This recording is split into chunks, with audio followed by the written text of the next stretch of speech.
Hello, I'm Isaac Hayes III, founder and CEO of Fanbase. Listen to what I'm about to tell you. The window to invest in Fanbase is closing. We've raised over $10.6 million of our $17 million goal. That means there's room for less than 6,370 people to invest in Fanbase for the average amount. The minimum to invest in Fanbase right now is $399. That makes you an owner in Fanbase today. Go to startengine.com/fanbase to invest. Why? Because current social apps have taken advantage of users for far too long, with content suppression, shadow banning, harmful racist content, and no real tools for monetization and equity. Fanbase has over 1.4 million users and counting, allowing anyone to reach all their following and monetize their content from day one. Social media is the new TV, and whoever owns the apps that distribute that content have the opportunity to own potential billion-dollar companies. While big platforms with uncertain futures are failing to serve their users, Fanbase is stepping up to fill the gap. Don't wait until it's too late. Invest now, invest for yourself and your future. Go to startengine.com/fanbase and own the next generation of social media.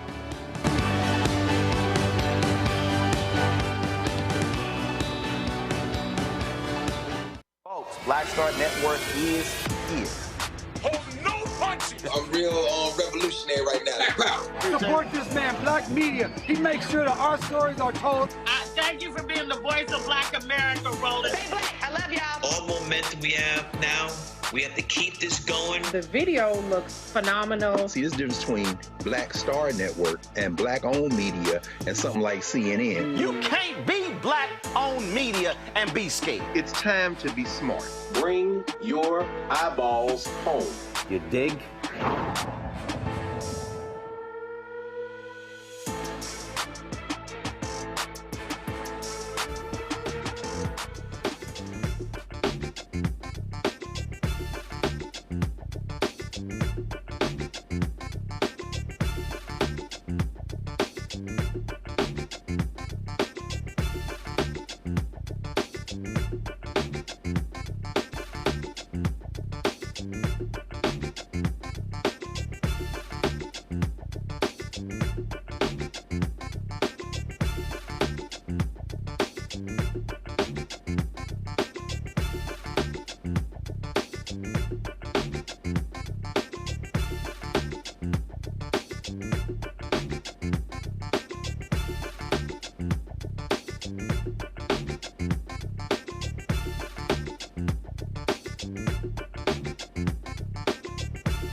Today is Friday, May 16, 2025. Coming up on Roland Martin Unfiltered, streaming live on the Black Star Network. Rattler Nation is pissed off after Florida A&M University trustee for the 13th president, and they pick someone who literally is grossly unqualified for the office. show you what took place today in a contentious meeting where the board chose cable lobbyist Marva Johnson, never ever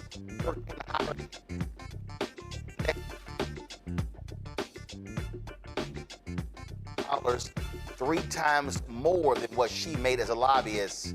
We're going to break it all down. Also, drama at the Diddy trial inside the courtroom as Cassie Ventura wraps up emotional testimony.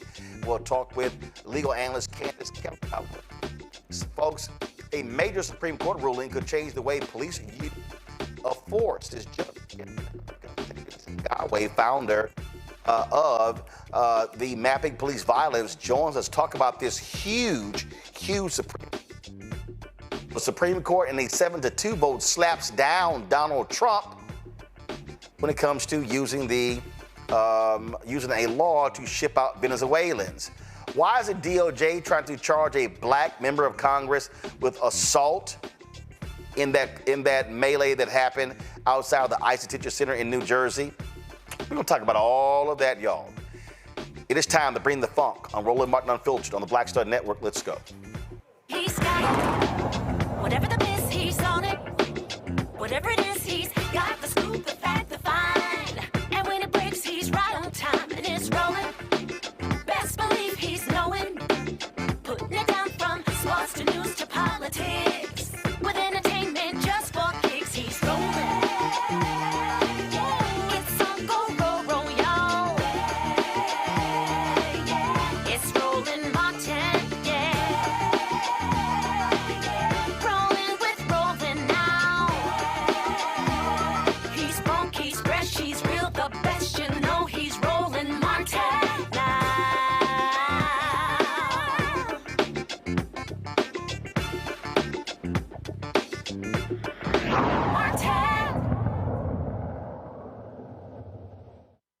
Ms. Cummings-Martin, would you please call the roll?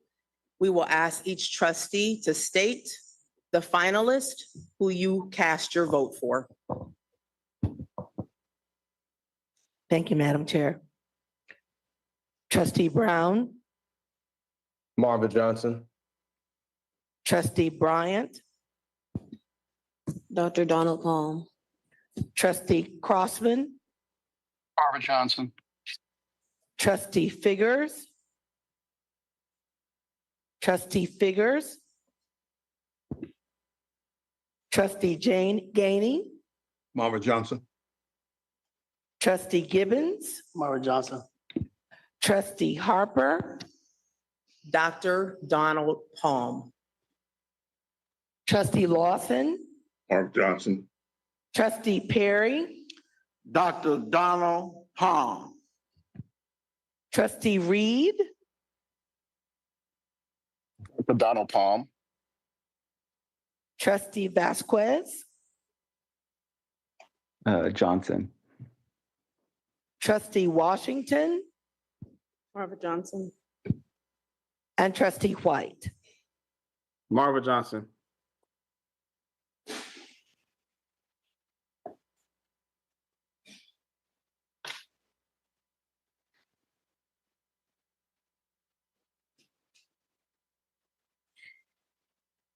Madam Chair, there are 8 votes for Attorney Johnson and 4 votes for Dr. Donald Palm. Thank you. The motion passes.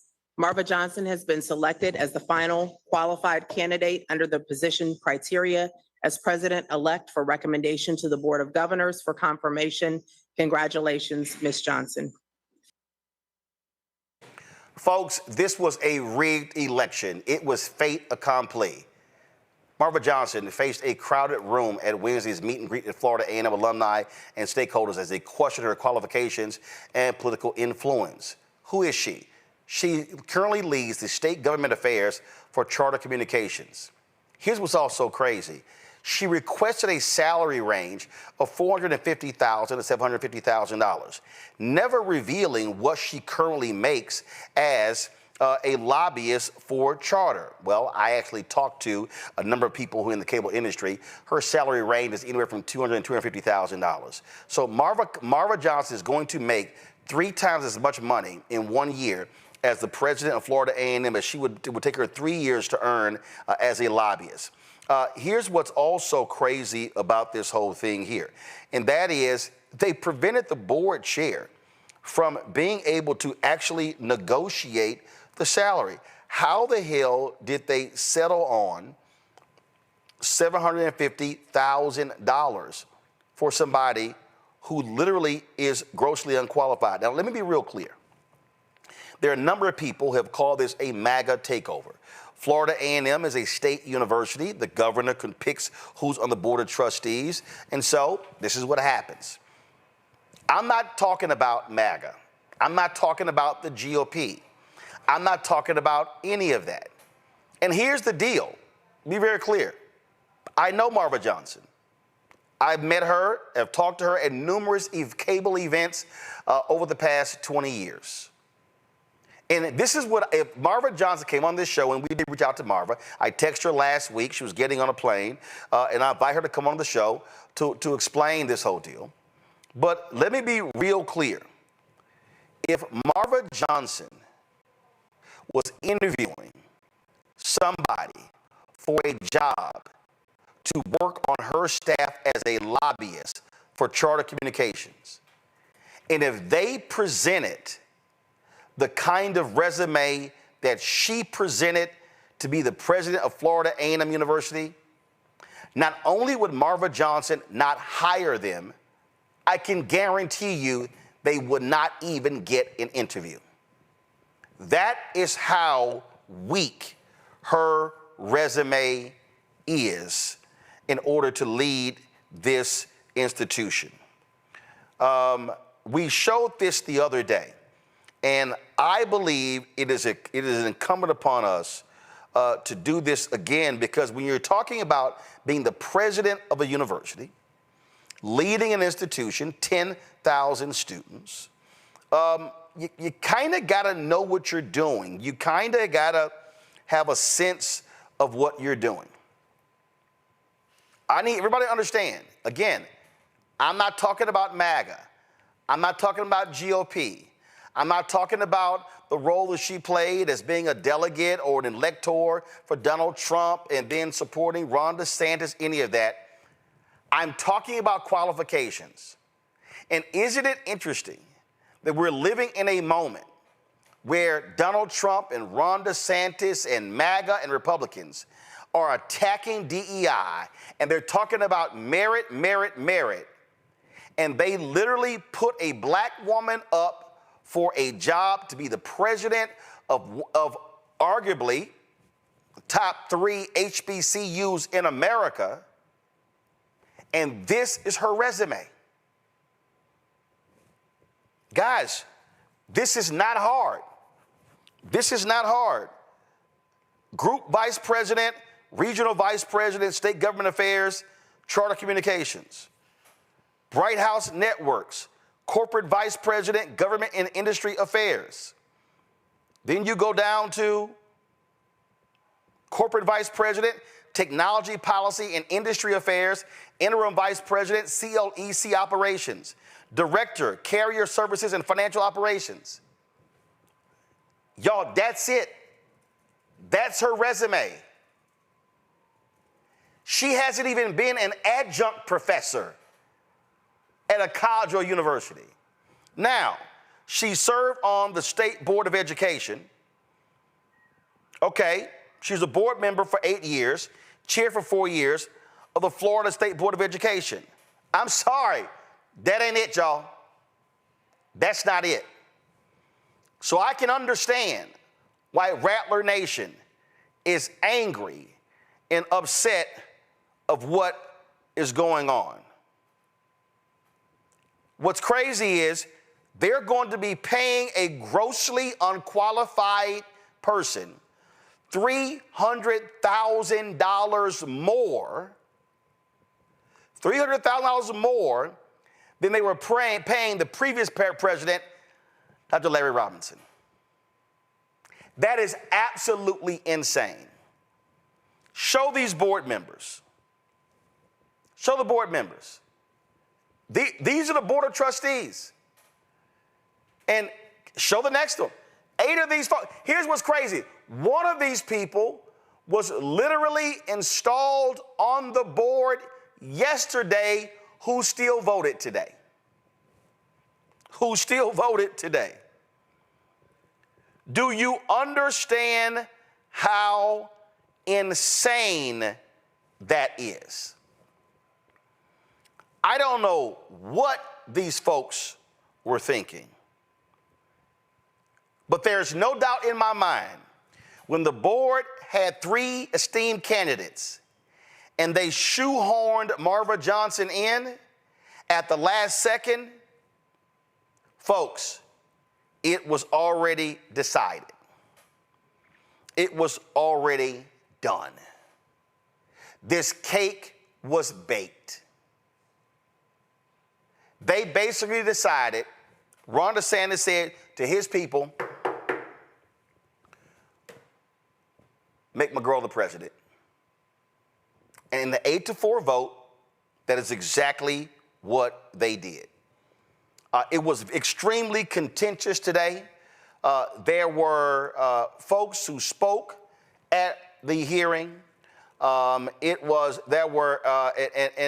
again, if you look at social media, if you look at all of the talk, all the chatter, I mean, it has been on fire. Folks talking. I have seen individuals make clear that they were going to, that they were pulling their money. There was one woman who said she had already included Florida A&M in her will. She was removing them. I can guarantee you, you are going to see a backlash. This is not going to sit well at all with the alumni at Florida A&M University. It was incredible just listening to the arguments that these people made as to why she should be the president. It was unbelievable, again, listening to them. The board chair weighed in with her thoughts. I just want to show some of what the board chair had to say. And also, again, this board hamstrung her. Go ahead. I want to again thank you, fellow trustees, for this healthy dialogue and civil discourse and good governance. And thanks again to the Presidential Search Committee for getting us to this point, and Committee Chair Gibbons for leading the committee. Like each of you, I take my fiduciary duty very seriously. And this is a consequential decision that will shape the future of students and the success of those students, as well as the engagement level or lack thereof of faculty, staff, alumni, current and future donors, the Tallahassee community, the members of the industry cluster, and beyond. Yes, I am a proud 2-time alumna of this illustrious institution. Yes, I was the 3rd female SGA president, Student Government Association, for those who are watching and who may not be familiar with the language and nuances of FAMU. Yes, I'm a Humphreys era Rattler. Yes, I married a Rattler. Yes, our daughter is a graduate of this institution and is duly employed by a Fortune 100 company because of the education she got from this institution. But it's not just my personal history that shapes my service to this board. And you're right, Trustee White, this is a thankless job. But I do it for the love of FAMU, selflessly. And there are 2 factors that have always guided every decision I make, every deliberation, and that is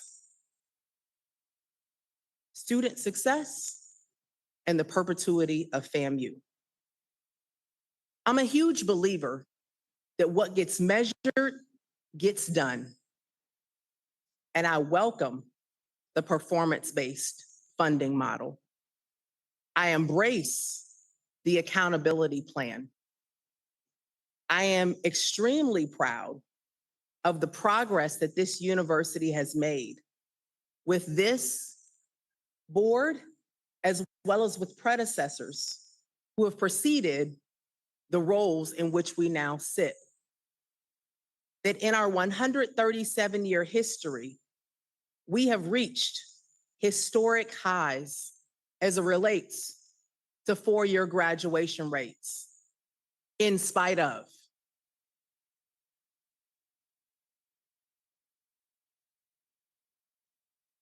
That we have achieved the highest score of an 83 this year since the performance-based funding model has been established. That is something to be extremely proud of. But we do have a ways to go. We do need to continue to advocate for student success that will ensure engagement across every important stakeholder group and the perpetuity of the institution that so many of us love and cherish at this College of Love and Charity. There's no leader without followers. And having spent the entire week on campus, having participated in the interviews, having participated in each and every community forum with community members and alumni. For years, China has been waging a war on America. So, folks, we're playing, that's the interruption, we're playing it from the live stream that we had earlier. And so let me go back to that. So let's see if we can pick up those comments. Go ahead. And having read through the summary of hundreds of stakeholder feedback, hundreds of inputs, having read up until maybe 1:30 a.m. this morning, every email, and I've responded to everyone that I could, and will respond to everyone if I have not yet. And if I've overlooked anyone, please forgive me. But I believe in the values of this institution: accountability, transparency, integrity, and inclusion. And your voice matters. And leaders can't lead if there's no one who is following. As Trustee Bryant mentioned, stakeholder groups across various constituencies have expressed deep concern and emotional sentiment around one of the four candidates. When Chair Lamb and I worked together to name the search committee, I wanted nothing more than a high integrity process that produced exceptional candidates. I'm a believer in God, and I believe in doing things in decency and in order. On behalf of the Board of Trustees, I apologize to any finalist or semi-finalist whose names were leaked due to a breach of confidentiality.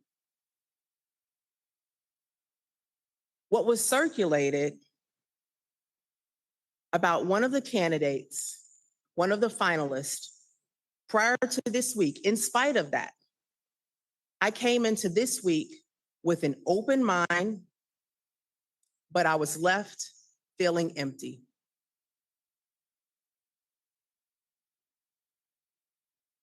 Many answers were hollow. Many statements were false. PharmD students don't require a dissertation to graduate from Florida A&M. And today, there are students from over 70 countries in our student body that are represented. That's not an aspiration, that's a fact for today. There was a lack of intellectual depth and a gap in cultural connection that was just painfully blatant. I also want to make a point about the range of compensation that this board approved today. In candidates' applications, they shared their salary expectations. Candidates Allen and Hector, the range was between $400,000 and $500,000.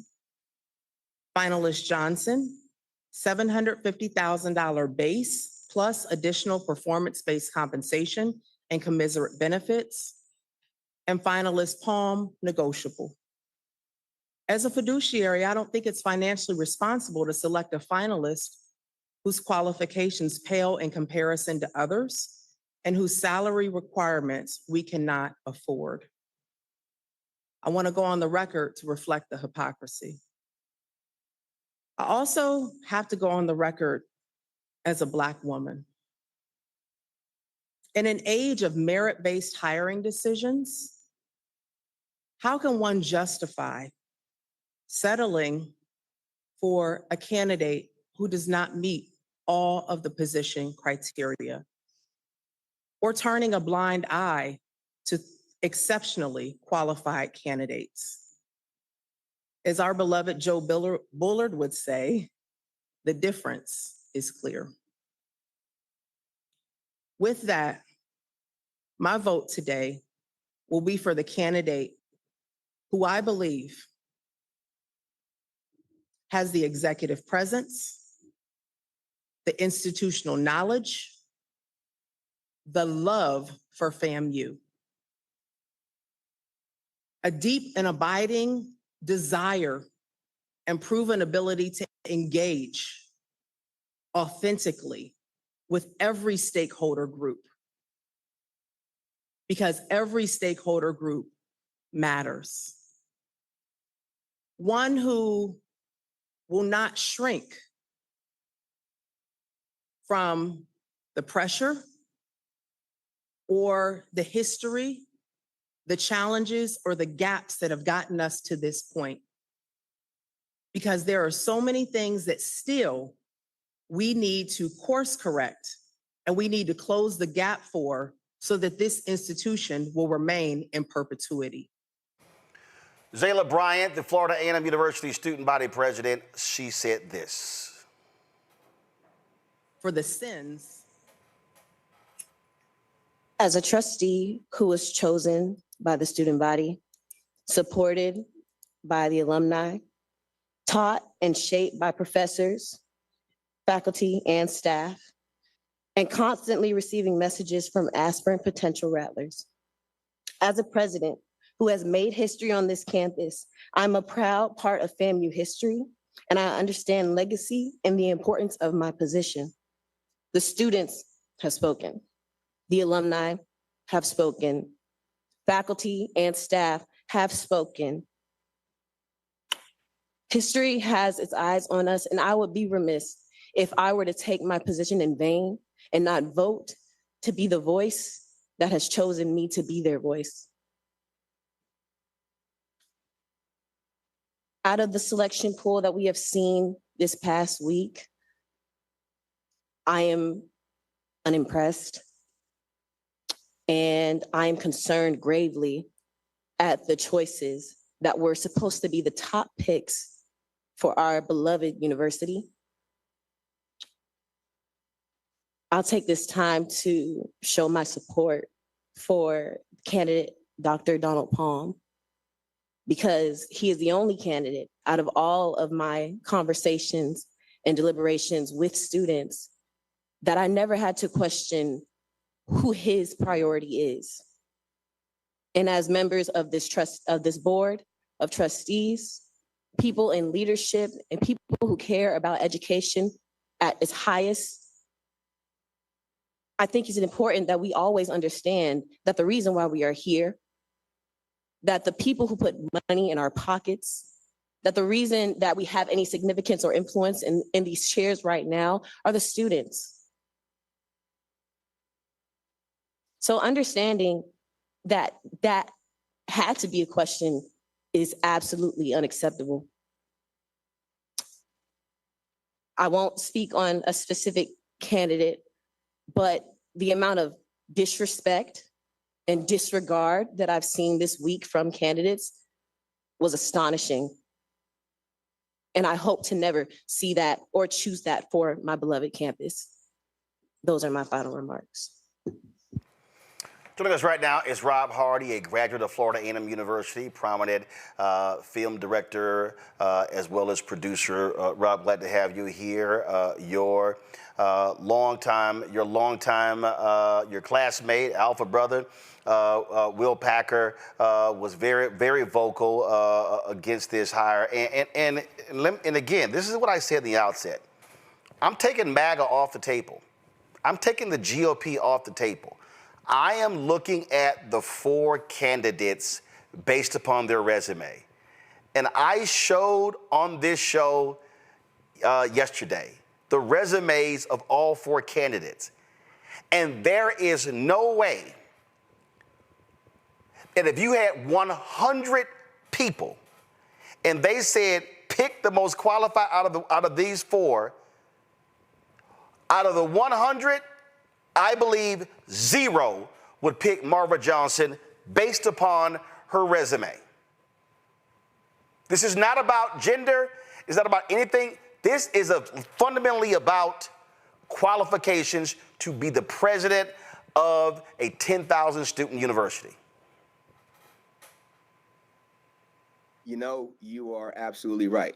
And it's tough and it's unfortunate and it's disappointing, because our university deserves to be able to have somebody there that is qualified to lead a university of our caliber. Our motto is excellence with caring. So you need somebody that, in order to create that excellence, needs to care enough about the job to be able to have experience in the academic field, so that way we can grow our research departments, protect our programs. We need somebody that has the ability to understand how athletic works.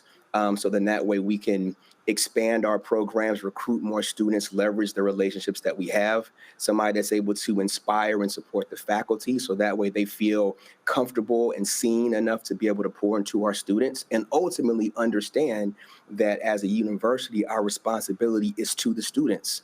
So then that way we can forge relationships and create programs so they can do internships, but most importantly, so they can grow, feel seen, and understand why it's important to go and represent FAMU, themselves, the state of Florida, and our people out in the world. And if you don't have those kind of perspectives, then it's going to be tough for the university to grow. It's going to be tough to recruit new people. It's going to be tough to create an institution that is able to build on the legacy that it's had. And I don't think that it's enough to be able to say, hey, I have relationships within the state from a business perspective. Then if you want to do that, then be a fundraising chair. Do something like that. Whoever sits at that seat is going to have the ear of the board, is going to have the ear of the governor, but we need somebody with the heart and perspective that's going to put FAMU and its students and alumni first.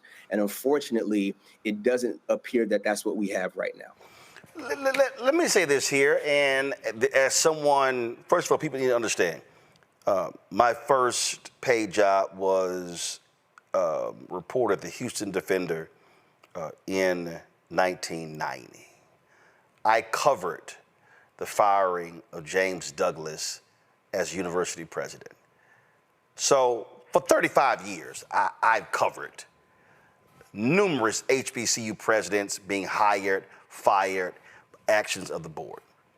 And one of the things that I often said about the gross dysfunction that used to take place with the Texas Southern University Board is that I would often say, and as a graduate of Texas A&M, who looks at the Texas A&M Board of Regents, that individuals who governors would choose to be on the board of TSU would not even be considered on the boards of the PWIs in Texas.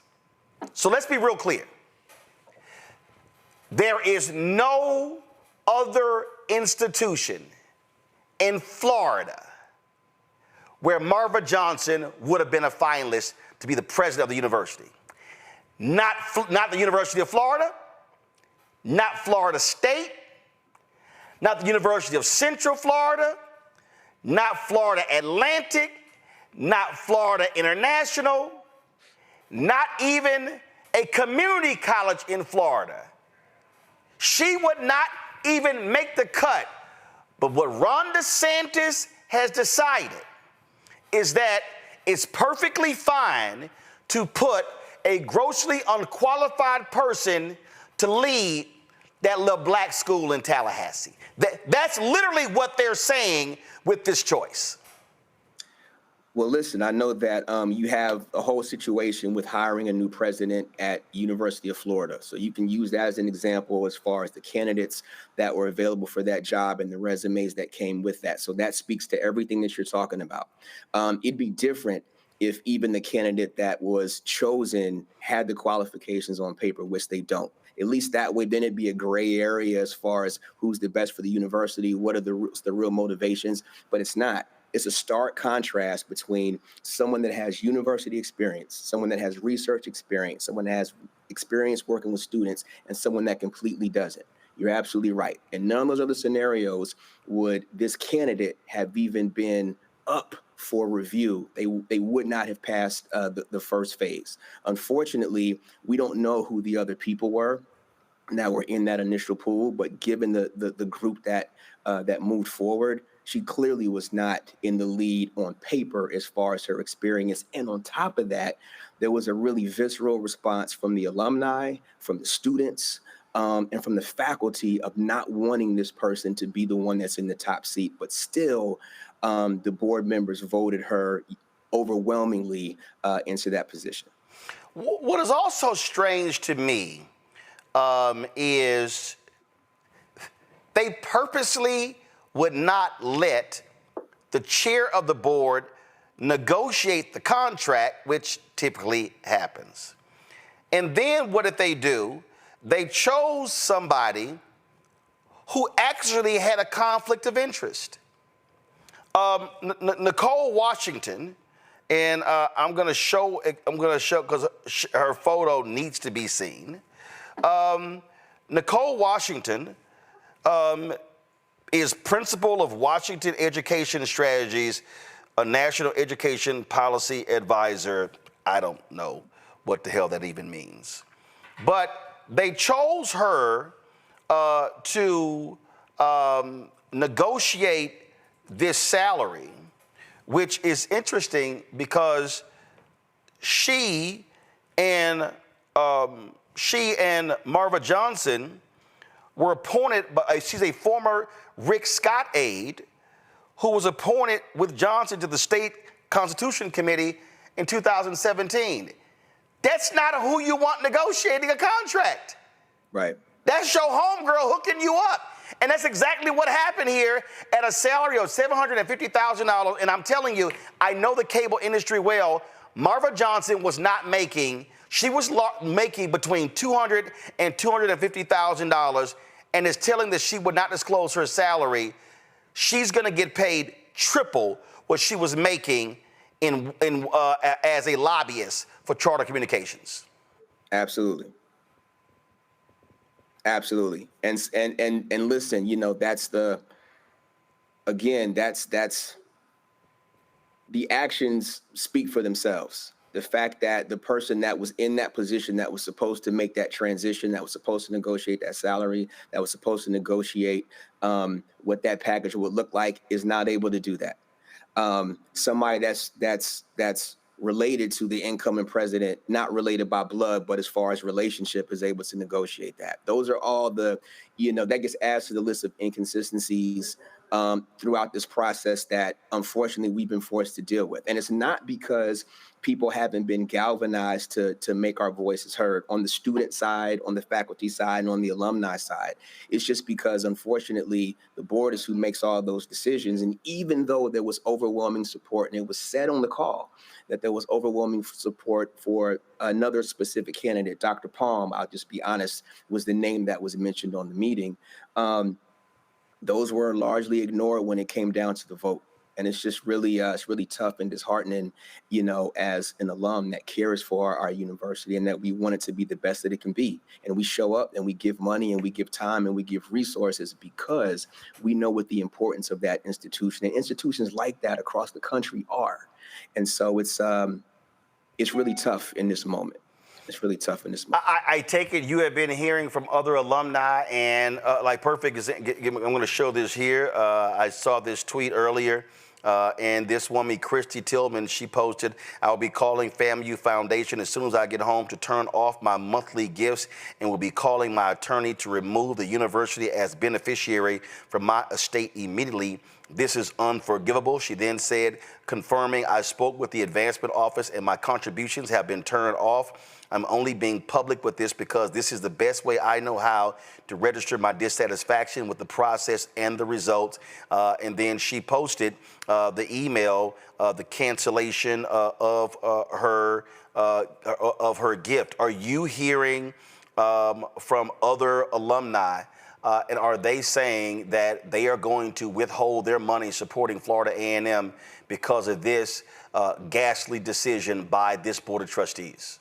I have heard that from several donors, from several influential alumni who give money and give resources. I absolutely have. I think the question is going to be, what do we do collectively to move FAMU forward in a positive direction? I think that remains to be seen, but because of where we are and more specifically how we got here, despite us using our voice, I think that has turned a lot of people off in this moment. And I think that FAMU as an institution is going to need its alums to be able to help transition it through these turbulent times.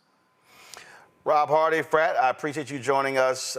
Thank you so much. It is certainly what normally the selection of a president is a jubilant time for many HBCUs, but certainly not today for Rattler Nation with this pick. Hey, thanks for having me. And as always, I appreciate the work that you do. All right, thanks a bunch. Folks, let me go to my panel. Joining me, Michael Imhotep, host of the African History Network show, joining us out of Detroit. Derek Jackson, Georgia State Representative, joining me out of Atlanta. And hanging out in the Black Star Network studios is Morgan Harper. Morgan, of course, talks about economic issues and all that good stuff. And let's just get right into it. And again, I need to preface this, Morgan, again. I know Marva Johnson. Mm-hmm. I've met her for over the years. She's a nice woman. Right. Okay? I know her because I was at TV1 since its inception, left in 2018, would often see her. She's a golfer. I've met her husband. I got a phone number in my phone. I texted her last week. But I'm sorry, if Marva hit me right now, I would say, Marva, you are grossly unqualified for this job, and you have no business being the president of not just an HBCU, of any university. Yeah, and I mean, we're seeing such an attack on higher education and even beyond higher education, just expertise in general. And I think, I know you said you wanted to kind of disaggregate this from MAGA, but I mean, that is one of the pillars of the MAGA movement right now, is that higher education is suspicious. People who know something about a subject area that requires some knowledge are suspicious. And this does feel like it's aligned with that. I mean, I would say it's really sad to see that happen at one of our institutions, at an HBCU. But yeah, I mean, it's a real problem across the country, and it's hit FAMU. You know, the thing here, and the reason I say it, I'm divorcing it, because what happens here is, Michael, people respond differently. People go, oh, you're being critical because it's DeSantis, he's a Republican, she's a black Republican. No, I'm taking it off the board. I'm saying the individual had no absolutely qualifications to be in the job. I mean, I'm sorry. If they picked me as a finalist, I'd be like, what the hell are y'all doing? I got no qualification. I'm sorry. Now, I don't care if you're a lobbyist. I don't care if you have a great relationship with Ron DeSantis. I don't care if you say, hey, you know what? I think I could come in and I can bring in I can get a lot of state funding for Florida A&M. Okay. Apply for the VP job of institutional advancement or in the donor area.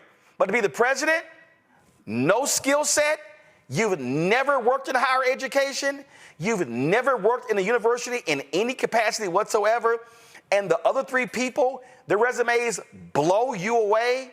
I'm sorry, this was rigged.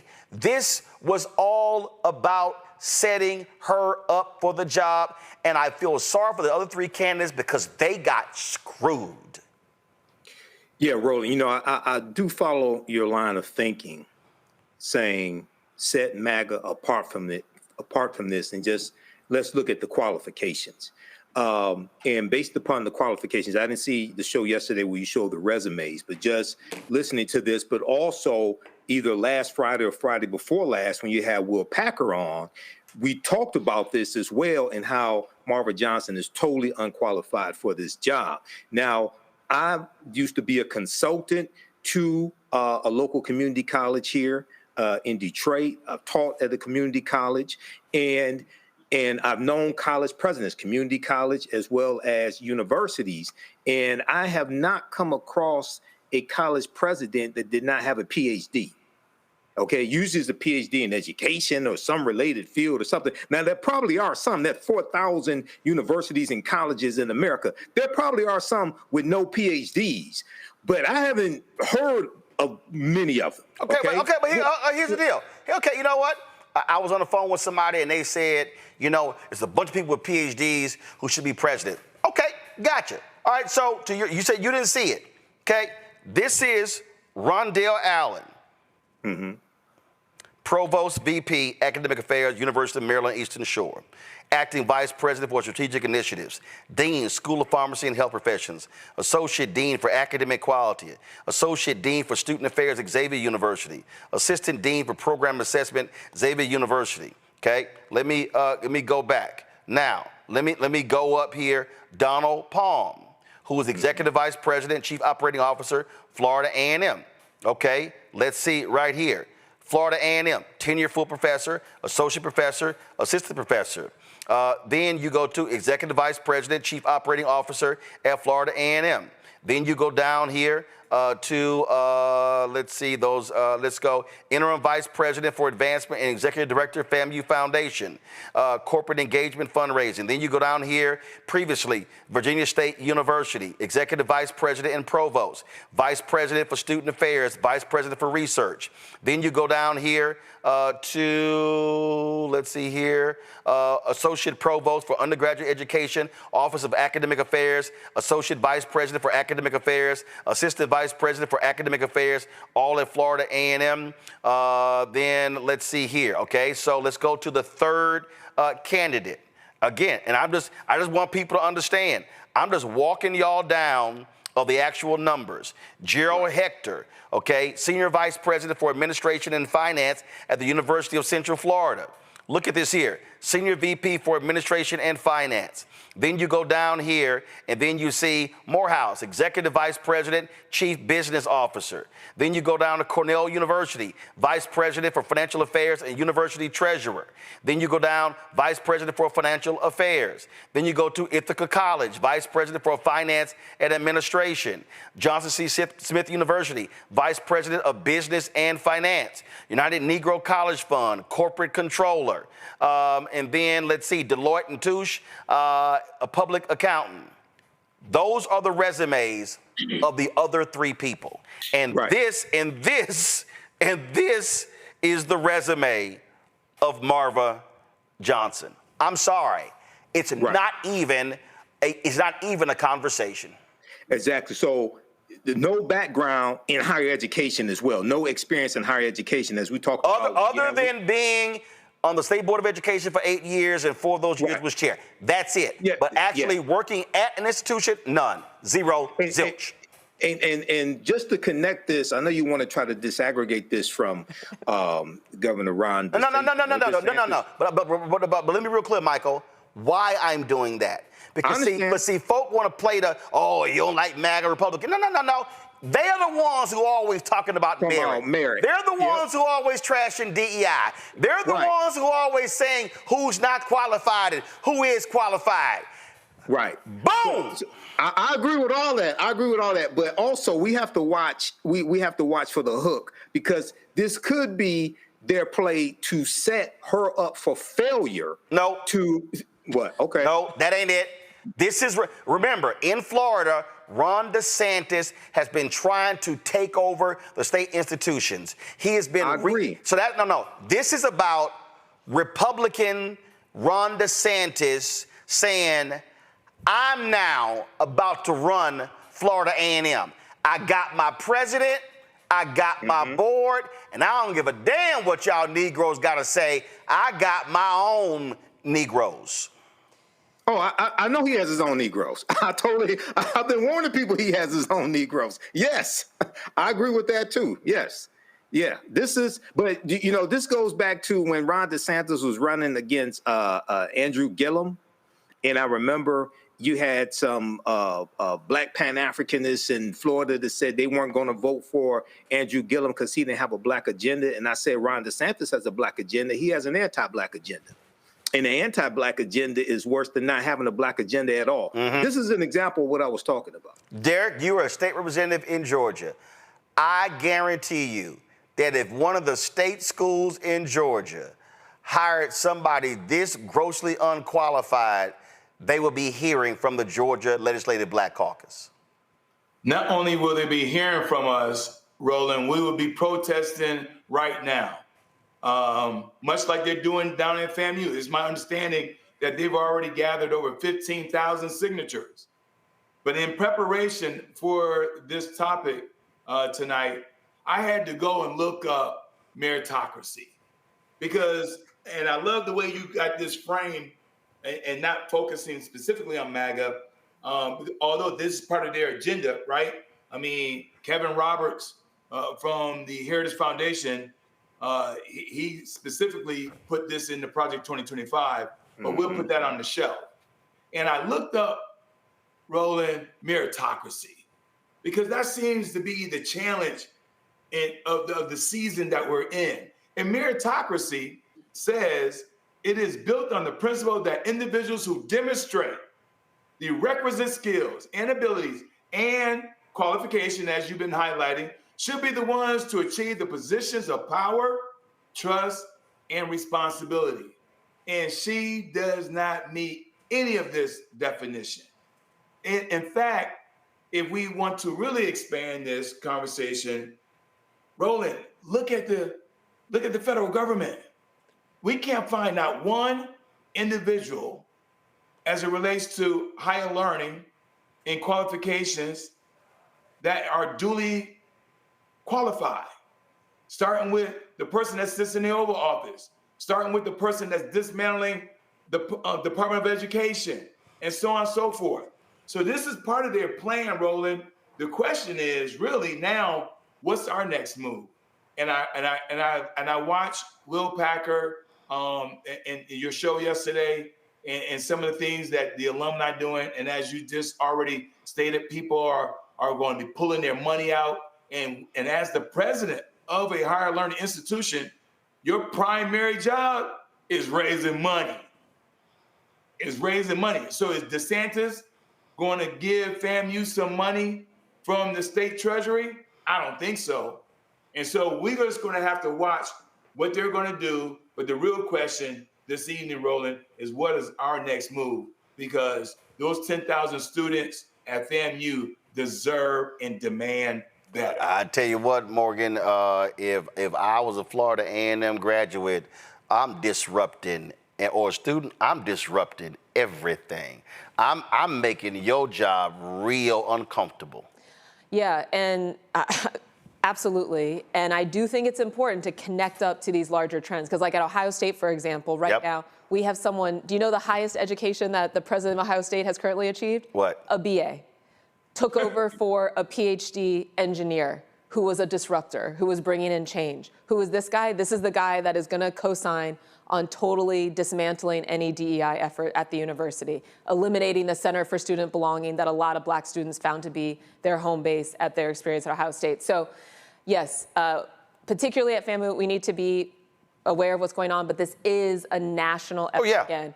And yeah, I mean, I agree. I agree with what Derek was saying about we need to be speaking out, but I don't know. There were people speaking out about what was happening at Ohio State, but it all comes back to political power, because how do these people get in place? It's because the governor wants it, the board of trustees. And so I think alums, I think you are right though, Derek, like alums staying engaged and organizing to make sure that you will continue to influence how these institutions are run is very important. But also I want to remind people of something. Ron DeSantis was elected. He beat Andrew Gillum by 30,000 votes. Yes. We spend lots of time on this show talking about these things, and people are in an uproar today. But did they vote to keep Ron DeSantis out of the governor's mansion? See, it's real easy to be mad after the fact. It's real easy to be upset and man, you got signs and you want to protest and no. You're going to have to own some stuff. You're going to have to own it. See, if you one of those folks watching me right now and listening right now and set your ass at home, you part of the problem. If you mad about that thug in the Oval Office, raping and pillaging the country, and firing people left and right, violating the Constitution, selling the nation out, but you chose not to vote, you chose to stay at home, this on you. Right. There's a reason we got the shirt. There's a reason we sell the shirt. Don't blame me, I voted for the black woman. I can tell y'all right now, because I remember it, it's seared in my head. The Tallahassee Democrat ran a story after DeSantis beat Gillum. And they showed the turnout of the top 20 counties in Florida. And 1 through 11 were all red. You didn't get to number 12, and I believe it was Broward. That was at 57%. Miami-Dade was 54%. So it's a whole bunch of people who didn't do nothing. Remember that sister the New York Times talked to? Teacher's aide, 32 years old, in Milwaukee, who says, oh, I ain't vote because I thought he was going to win. Well, your ass not voting guaranteed he was going to win. So I hope the folk watching right now understand that the governor of a state controls state schools, can control the board of trustees, can control the hiring process, now can control who is going to be working in the administration. We warned y'all they were coming after HBCUs. This ain't just Florida. Look what Republicans are doing in Tennessee State. Yeah. I'm telling y'all, buckle up. This is going to continue. But if you choose to listen to the Simple Simon, all the loudmouths, Democrats ain't shit, Kamala ain't nothing, Kamala, she ain't black enough, cut the check, where my tangibles? But now y'all mad? I don't want to hear shit. Now, I hope that you so pissed off now that you actually gonna do something. I hope that you're now so pissed off that you say, oh, ain't no way in hell Ron DeSantis' wife gonna run for governor. I hope y'all pissed off about that settlement that happened in Florida where her foundation got all that money in that corrupt deal. So what you gonna do? Are you gonna be mad for a day? Are you gonna be a keyboard gangster on Twitter? Or are you going to mobilize and organize and turn and channel your outrage into action to vote these corrupt thugs out? Because y'all got to remember, they changed the rules in Florida. They got to do year-by-year contracts. She the president. I'm gonna tell you right now, I don't care if she an AKA, if she can ski-wee, all that stuff don't matter. I would be on that ass every single day at every single event and would never let up. Let's see what y'all gonna do, Rattlers. I'll be right back.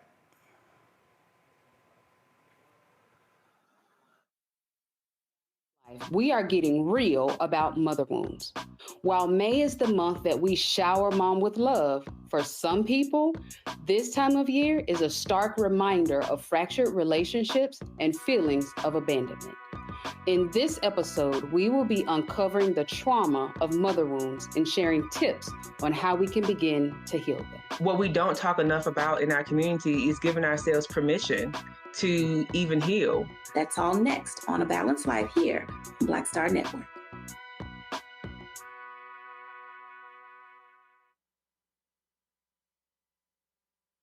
I'm Russell L. Honoré, Lieutenant General, United States Army retired, and you're watching Roland Martin Unfiltered. Ooh, more drama in the courtroom in New York City today. The federal trial of Sean Diddy Combs. Joining us right now is legal analyst Candace Kelly. All right, Candace, what the hell happened? Well, you know, this was really the ending of the cross-examination and the redirect for Cassie Ventura, the star witness for the prosecution. And what we got from her was really detailed explanation of what happened and that she says she was coerced to do these things. She felt like it was her job. Now, of course, the defense, their job is to come in and impeach her, try to make her look like a liar. It was really a forensic detailing of so many texts where she did seem to be as if she wanted to do it, saying that, yes, I would do anything for a freak off, and I love you, things of that nature. Even with the rape, she said that after she was raped by Sean, when she decided to close everything in terms of their relationship, she had sex with him after. So there certainly were a lot of open avenues for the prosecution, for the defense, to go in and attack the credibility of her. What came out, though, I think that was very interesting today at the end of the testimony, and this is really important, was that Cassie Ventura is in the middle of getting a $10 million settlement from the Intercontinental Hotel in Los Angeles, where that beating on the video that we all know of took place. And this was something that on Cross, they brought out in the midst of trying to also get her to say that she was having financial problems overall. For example, Roland, they said, hey, weren't you going to go on tour? And she said, yes. And they said, but after you got that $20 million settlement, you no longer went on tour. So, you know, it was really a kind of a money chain that they were getting to. And then it ended up with this $10 million settlement that nobody has ever heard of, but that the Intercontinental Hotel is responsible for. This was a deal that was made, Roland, about a month ago. So, and again, so that strategy very clearly is to counter what took place in the previous 2 days of the testimony. And again, for the prosecution, I had a big time attorney in LA who said, this is a sham. The person said to me, I've heard more about domestic violence than I had sex trafficking. Yeah, and you know, and that is an argument that a lot of people they're really asking me specifics about when does prostitution actually take place. I'm getting that argument or that question a lot because we are seeing a lot about domestic violence. But again, it's going to be up to the jurors to connect the dots to say that all of the beatings that she was getting forced her to stay in the relationship and continue in these freak-offs. But we are hearing a lot about domestic violence. That is true. We're also going to hear more about domestic violence from the next witness that took the stand today for about 20 minutes, and that would be Dawn Rashar. And she's from Making the Band, from the group Danity Kane. And she opened up by saying, hey, listen, I saw him beat her with a pan, and the defense said, wait a minute, we're going to cut her off. They objected to her testimony. But as it turned out, they let her come back, and she did start testifying for 20 minutes. So I think that on Monday, we're going to see quite a bit from her too, because listen, the defense was certainly on the edge of their seats and jumping up and saying, wait a minute, before she got into those details of all the beatings that she knew about. This is someone who's known Sean for 20 years in business and in friendship. In fact, when she filed her lawsuit, which came right before this particular indictment for this lawsuit, he said, I'm very surprised. We're friends. He really didn't understand it. So Monday is going to be another very important day for someone who has seen firsthand that the beatings of Cassie and herself saying that she was sexually assaulted, as well as there were some copyright violations, a lot she's going to get into on Monday. Wow, that is a whole lot. In summation, how would you lay out this first week? Well, I would say this. They say that in every lawsuit, there's the plaintiff side, the defendant side, and someplace in there, there's the truth. And that truth comes about and is presented in terms of how each side tells the story. What is the story and what are the holes that can be broken into, holes that are open that we can break into? I would say at this point that Cassie has made a very, very compelling argument. And it looks like they are setting up for more witnesses to support what she was saying.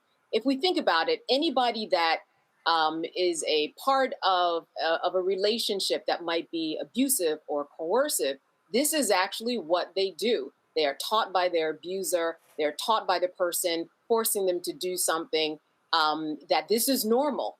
And so I think that's what I got from what she was explaining while she took the stand. After a while, she felt like it was her job. She felt like it was her normal.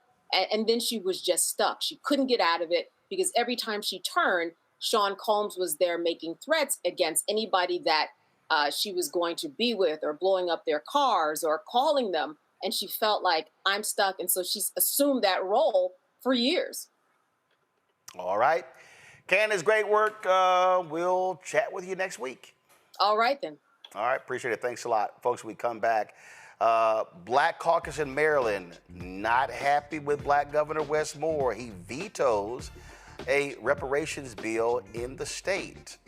I'll explain next right here. Roland Martin Unfiltered on the Black Star Network. Don't forget to support the work that we do. Join our Bring the Funk fan club. If you want to, of course, support us via Cash App, use the Stripe QR code. You see it right here. Click the Cash App button to continue to contribute. You can also make credit card payments with that particular QR code. Making checks and money orders payable to Roland Martin Unfiltered. P.O. Box 57196, Washington, D.C. 2003 7-0196. PayPal, R. Martin Unfiltered. Venmo, RM Unfiltered. Zelle, Roland at RolandSMartin.com. Roland at RolandMartinUnfiltered.com. We'll be right back.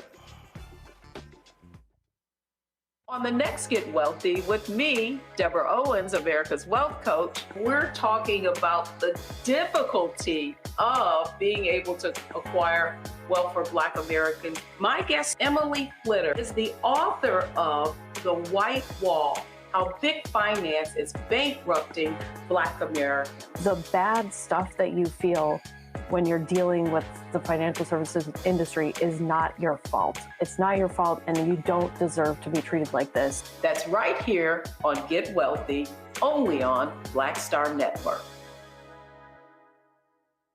This is Tamala Mann. And this is David Mann, and you're watching Roland Martin Unfiltered.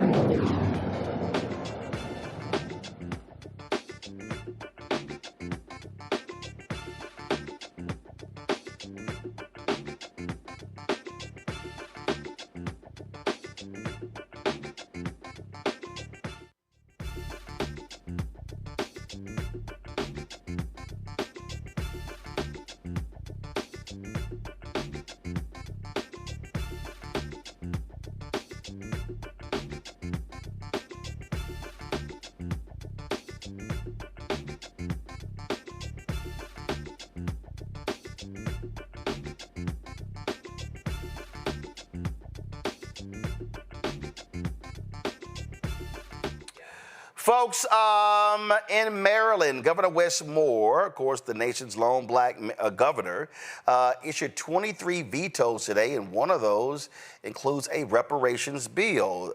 This is the Washington Post story, came down about an hour ago. He vetoed, this is what they say, Maryland Governor Wes Moore on Friday vetoed a bill that would have required the state to define the economic harms to black descendants of enslaved people and recommend remedies, dealing a blow to reparations supporters who counted on the only black governor of a U.S. state to be an ally. The veto of a reparations study was the highest profile of 24 vetoes. Moore issued late Friday, the most the governor and rising Democratic star has fought back against the democratically controlled legislature during his 2.5 years in office. This, of course, is big news, and trust me, it was not well received by the Maryland Black Caucus. This was the statement that they released at a time when the White House and Congress are actively targeting black communities, dismantling diversity initiatives, and using harmful coded language. Governor Moore had a chance to show the country and the world that here in Maryland, we boldly and courageously recognize our painful history and the urgent need to address it. Instead, the state's first black governor chose to block this historic legislation that would have moved the state toward directly repairing the harm of enslavement. They said we are elected, let me go over here, they said we are elected leaders in the state that enslaved renowned abolitionists Harriet Tubman and Frederick Douglass, and we convene in a state house that is less than a mile from the Annapolis City Dock, one of the nation's earliest and most high-traffic ports of enslavement. We owe this bill to those who endured forced labor and all black Marylanders impacted by enslavement, discrimination, and its long-term harm. As federal efforts to erase our history and attack the most vulnerable continue, Marylanders need decisive, courageous action at the state level. And so this is that statement. Oh, it's this. They also said the bill, which passed by an overwhelming majority in the House and Senate, was crafted to bring together leaders, impacted residents, and experts to study and make recommendations on reparations in Maryland. While unilateral executive actions and piecemeal legislation addressing disparities can contribute to progress, they cannot substitute meaningful, sustained, and comprehensive efforts commissioned in this bill to address reparations and repair. Now, Governor Moore said that the actions that he is taking as governor are going to address the issues that they have outlined. He also, this is from the Washington Post story, Moore said, given the state's economic problems, he was focused on laws that help the state recover from the severe impact of the Trump administration's federal spending cuts. I was very transparent with the leadership and members of the General Assembly that anything that fails to meet the urgency of this moment, I will not sign it and must wait for another time. Moore said in an interview, calling the reparations study the most challenging of his veto decisions. The article says Moore said he's ready to engage in conversations about repairing the legacy of slavery now, and he doesn't need to wait 2 years for the Reparations Commission to draft a study. Michael Imhotep, your response. Well, here's the thing. Number one, I have a little bit of experience in this field. I actually did a presentation for the Detroit Reparations Task Force here March 2nd, 2024. Now, I'm going to tell you the same thing I told them and the same thing I say on numerous shows and the African History Network show. I would not put the term reparations on anything that you actually want to get passed, especially if a lot of people that got to vote for it are white. But even if they're black, and the reason why is I'm all for repairing the damage of a legacy of slavery, Jim Crow, segregation, all that. I'm all for that.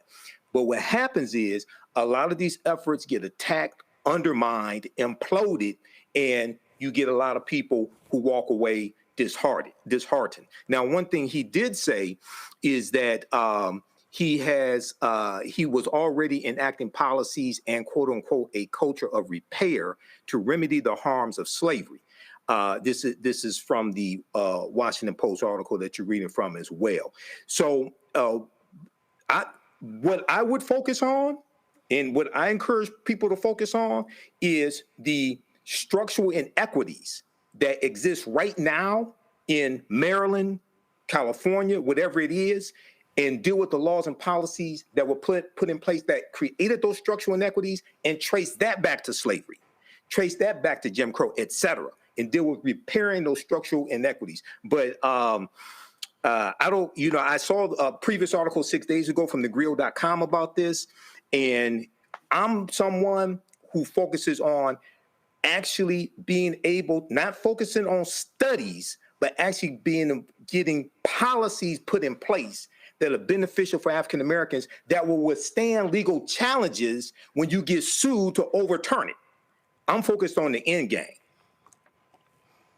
Morgan. Yeah, I mostly agree with that. I do think a study, as the policymaking process tends to go, is usually the first step in any. If anything's going to become a law, you've got to have some kind of study that the government's done to check the box. But yeah, I generally agree. It's like we all kind of know the history. I think the fact that this was a study that would have been focused specifically on Maryland makes it a little bit more sense than some of the national bills that have called for a federal study. I think there is a pretty broad understanding generally of the issue. But look, I mean, this is a situation is Westmore has higher ambitions than being the governor of Maryland. If he wants to someday run for something else like president of the United States, then he probably doesn't want this on his record. And I imagine that that is a factor in why he decided to include this in his vetoes. Derek. Yeah, listen, I guess I'm gonna come from a different perspective, being a state legislator and being one that have a reparations bill right here in Georgia. It didn't get any action rolling because I did use the word reparation. And the reason why I use the word reparation, slightly disagreeing with my dear friend Michael, is that Abraham Lincoln created reparation. He created reparation in April of 1862. And they didn't just use it once, but they used it twice. And so without seeing the entire legislation that Westmore vetoed, I think we need to use the word reparation. And when you think about the grand scheme of things, as I tell my Republican friends, there's no difference between reparation and tax cuts. There's no difference. When government take in the money, Roland, and then redistribute. And so we just passed this huge tax cut here in Georgia. And then you got the federal government right now looking to pass another tax cut. And so tax cuts and reparation in my world are synonymous. And so I know a lot of folks try to shun away from the word. I'm not sure why, for example, California, they killed their own reparations bill. I'm still boggled around that. New York. They killed their bill because the governor gave a head nod that he was going to veto it, so they pulled the bill, which is stupid. You pass the bill and you force him to veto it. You force him to veto. That's right. Yeah. That's right. Roland, can I respond? Can I interject? Yeah, go ahead. My dear friend Derek, I won't hold it against you, but you talked about Abraham Lincoln. So you're talking about the Compensated Emancipation Act of April 16th, 1862, which passed Congress and it abolished slavery in Washington, D.C. That was spearheaded by a man who became Senator Henry L. Wilson, if I remember correctly. And what that was they were abolishing, that was really designed to abolish slavery in the District of Washington, D.C., and also compensate the slaveholders. Okay, so that wasn't Lincoln's idea, but when we talk about, well, I'm somebody who not just studies history, but has also been involved in writing public policy in the city of Detroit, and I focus on actually getting policy put in place. 1, 2. Structuring it so you withstand legal challenges, because they're going, any of these, just like with Evanston, Illinois, from my understanding, and Roland, you've had Robin Ruth Simmons here on the show. I've interviewed her twice on the African History Network show. When you talk to Robin, she said they structured their reparations program to withstand legal challenges because they knew they were coming. So a lot of people focus on, and I'm not saying you are saying this, Derek, but I've been involved in this for some time. A lot of people focus on cut the check, and don't understand, one, at the federal level, race-based policies are illegal at the federal level. Okay, that's Title VI of the 1964 Civil Rights Act, Section 601,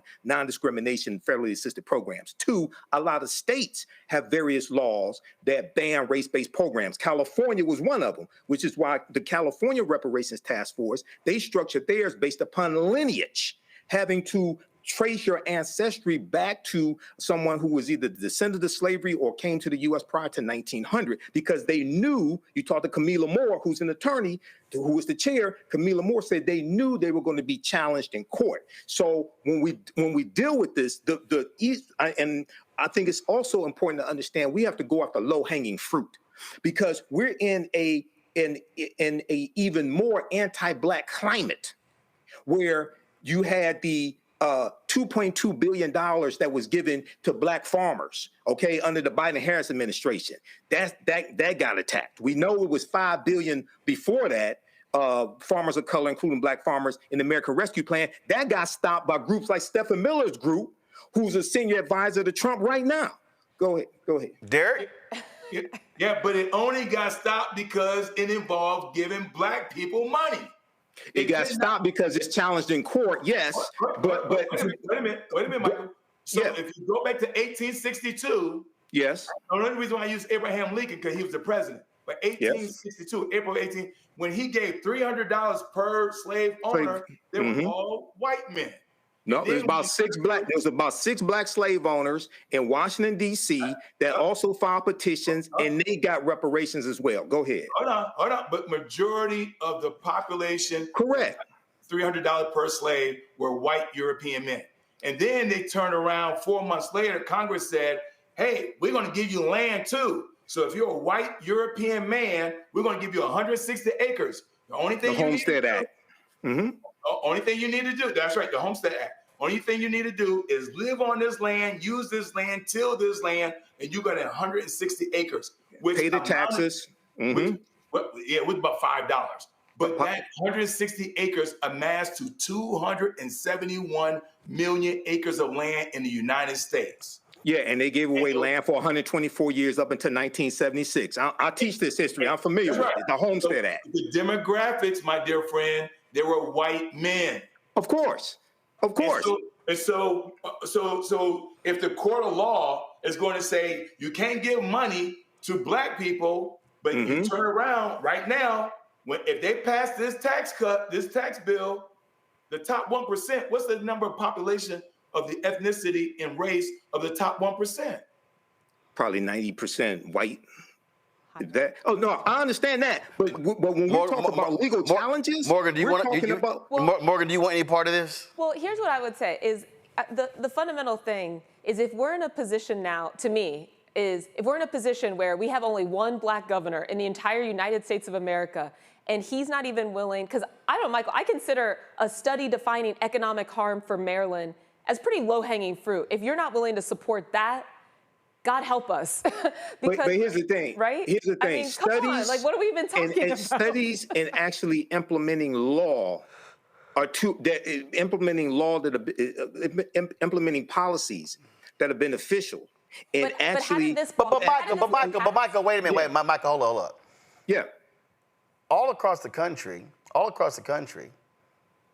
cities, counties, school boards, they've done disparity studies. Yes, harm reports, things like that. First, to show from when it comes to contracts, and then created a program based upon the study.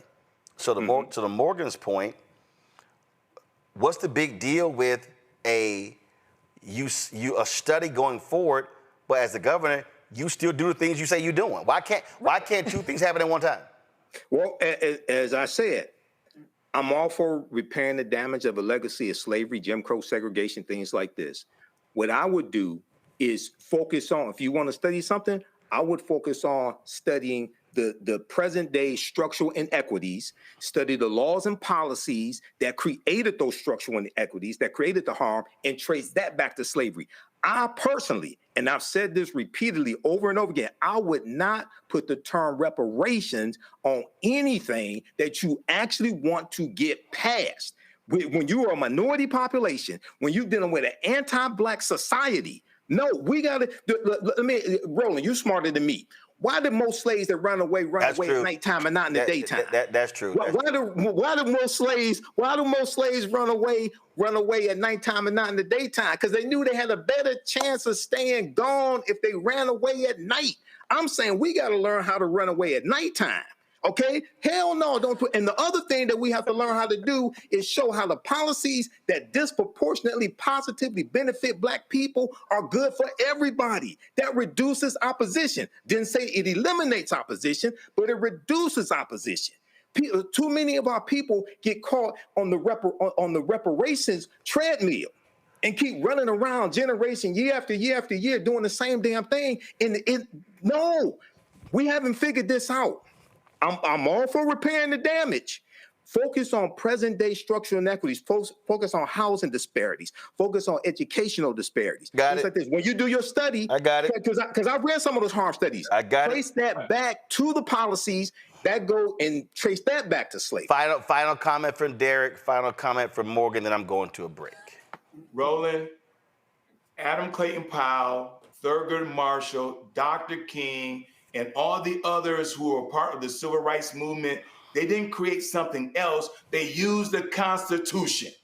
They used the language from the Constitution. They didn't create a new word. They didn't deviate. They said the Constitution.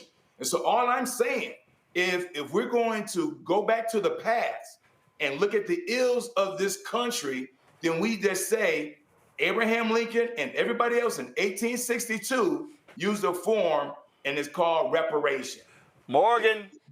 And I'll just make a very practical point that if at some point, and this kind of builds off of what you're saying, Michael, is the goal, you're trying to actually, based on law, make a case for why there should be economic return, then you need some information about what that harm has looked like. That can be a big effort if you're just an individual citizen. Even if you find a lawyer who's willing to represent you, they're going to have to take on all that risk for themselves. Right. This is shifting that burden to the state that has more resources to gather that information and can be the basis for further legal action. No. That's it. Okay. That's it. That's all it. Right. I done let this damn thing go as far as I'm going to let it go. I'm going to a damn break. Right. Okay? That's it. That's it. I'm cutting this. I'm cutting this off. All right. Go to the break. On the Black Table with me, Greg Carr. We featured the brand new work of Professor Angie Porter, which, simply put, is a revolutionary reframing of the African experience in this country. It's the one legal article everyone, and I mean everyone, should read. Professor Porter and Dr. Valencia Watkins, our legal roundtable team, join us to explore the paper that I guarantee is going to prompt a major aha moment in our culture. You crystallize it by saying, who are we to other people? Who are African people to others? Governance is our thing. Who are we to each other? The structures we create for ourselves, how we order the universe as African people. That's next on the Black Table, here on the Black Star Network.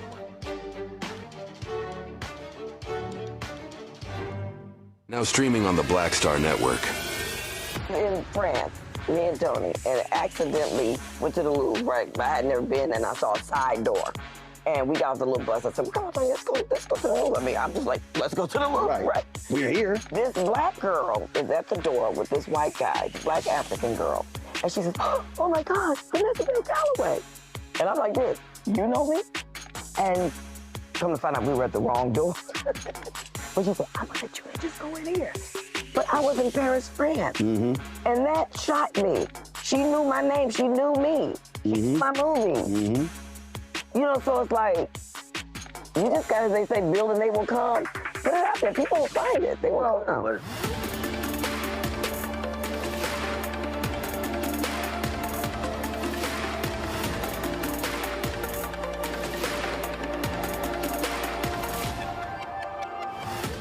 How you doing? My name is Mark Carey, and you're watching Roland Martin, unfiltered, deep into it, like pasteurized milk without the 2%. We getting deep.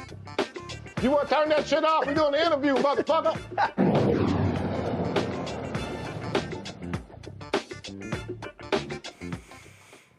Okay, this is not a typo.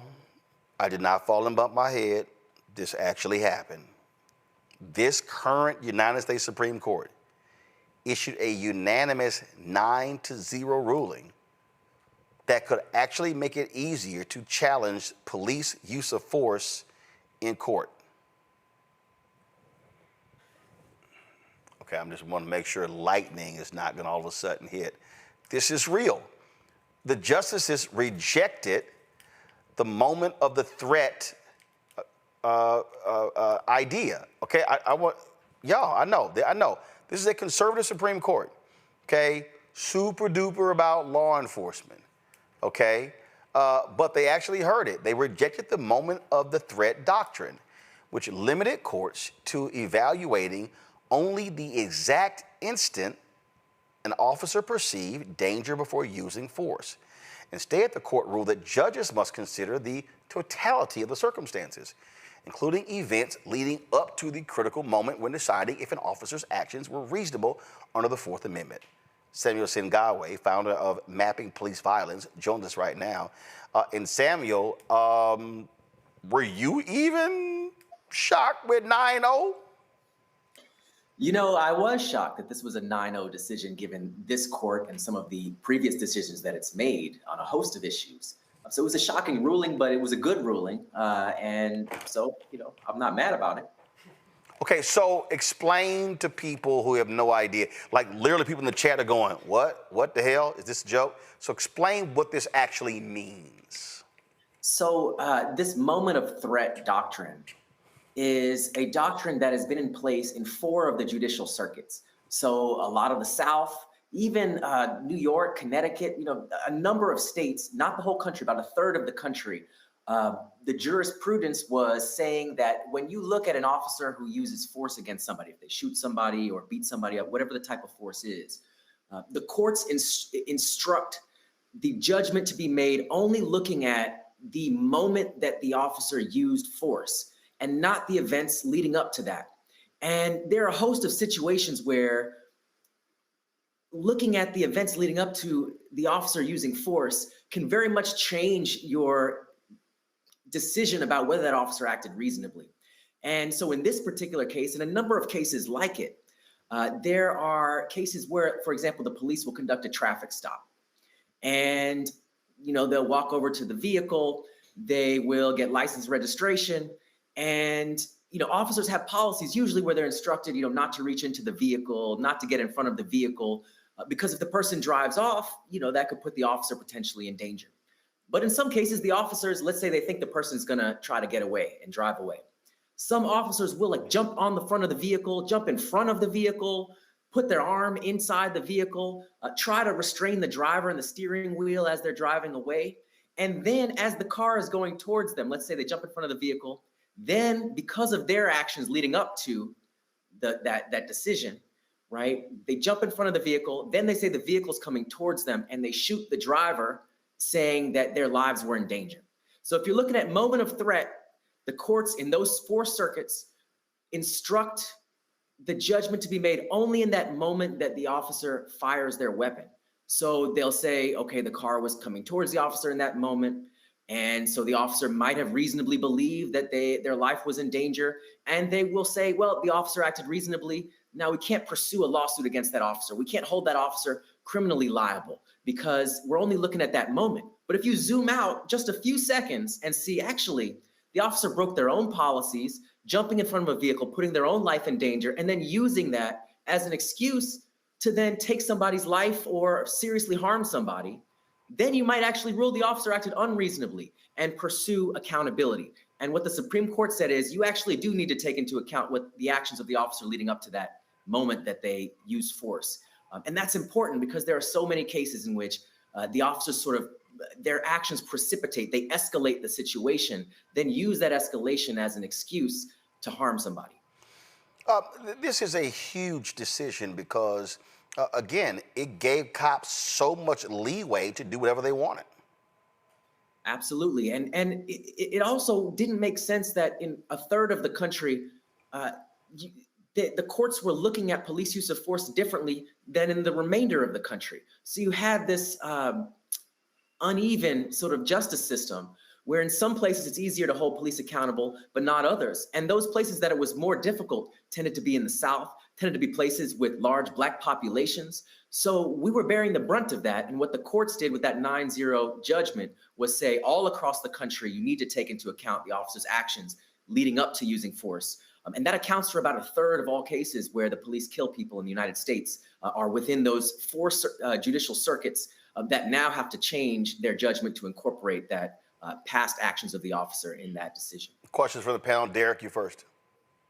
Yeah, I appreciate the this ruling. I really do. But I do know that police force is a problematic, polarizing topic. And so my question is, do you anticipate us seeing changes in police practices and police accountability? And the reason why I ask that is because we thought body camera was going to change police behavior. We thought police started implementing independent investigation. We thought that was going to curtail these kind of behaviors. And unfortunately, we still see the number of lives taken and no longer with us, even after we implemented policy that we thought was going to curtail behavior. Yeah, so it's an important question. And I think what's clear is even in places that have a broader sort of what they call a totality of circumstances judgment, instead of moment of threat, they look at the totality of the circumstances, including the officer's actions before using force. Even in those places, it's not like, the police are routinely being held accountable. The rates of accountability, the rates of officers being charged, the rates of officers being punished, disciplined, suspended are very low all across the country, but especially in places where they can't even look at, whether the officer escalated the situation, whether the officer put themselves in danger and then use that as a pretext to use force against somebody. So this is an improvement, but it is not the only thing that needs to change. There are a host of other wholesale changes that need to happen in the context of policing. In terms of what the police are being called in to do, in terms of how they interact with people when they do that, in terms of how they're accountable and held accountable and investigated after they commit any type of misconduct. All of those things need to be changed fundamentally in this country. But this is something that was still unexpected, I think, when we think about this court. And so I'm hopeful that more changes can happen as well. Morgan? Yeah, thank you for the overview, Samuel. That was really helpful. I'm also thinking about enforcement. And so this would still rely on someone who has been harmed by excessive force, bringing a lawsuit. And now, it's a better legal standard, improving the likelihood that lawsuit would be successful for them. Or does Department of Justice need to play a role? And with this Department of Justice, how should we be thinking about how this will actually be enforced? So this will make it easier for individuals to bring lawsuits against officers, family members to bring lawsuits against officers who might have taken the life of a loved one. But there's still, a host of other barriers that need to be looked at. I mean, you think about qualified immunity still exists, right? The courts didn't repeal qualified immunity. So even when you look at the totality of circumstances of the case, what they then will say is, well, maybe the officer acted unreasonably, but was there a prior precedent, an almost identical circumstance like that, where the officer would have known that what they were doing was violating that person's rights? And if there wasn't a prior case exactly like that or similar, then often they throw that out. You can't hold the officer accountable because of qualified immunity. So that needs to be looked at in the case of civil accountability. And then on the criminal side, prosecuting officers investigating whole departments and putting them under consent decrees, we've seen backtracking, especially from this administration, that is trying to walk away from some of those agreements that were already in place and certainly isn't interested in pursuing new ones. And that comes at a time where, in fact, the data is suggesting, it's been a long time trying to gather data not only on cases where people are killed by police, but also non-fatal force, which impacts 300,000 people in this country a year. And when you look at the police departments that have had those DOJ interventions, those pattern and practice investigations, been put under consent decree, they reported pretty substantial reductions in overall use of force while they were under that consent decree. So those things matter as well. And it's a problem that this administration is not pursuing that like the previous one was. Michael. All right, Sam. My question is, understanding that when Donald Trump was on the campaign trail, he said that he was going to give 100% immunity to police against criminal prosecution for doing their jobs. And then also, we know there was an executive order he just signed in the last couple of weeks on policing. How do you think all this will play out with this Supreme Court ruling when it comes to holding police accountable for criminal prosecutions, being tried for unreasonable force for criminal prosecutions? We know you have Donald Trump appointed 234 federal judges when he was president before. So how do you think all this will play out, all things considered? So first and foremost, while the Trump administration has been signing these executive orders, they aren't going to be able to intervene in cases where the officer is charged at the state level. And it's been extremely rare for the federal government, for the DOJ, to actually successfully prosecute individual officers. There have been a handful of cases, but it hasn't been as widespread, even as at the state level, charging officers and convicting them.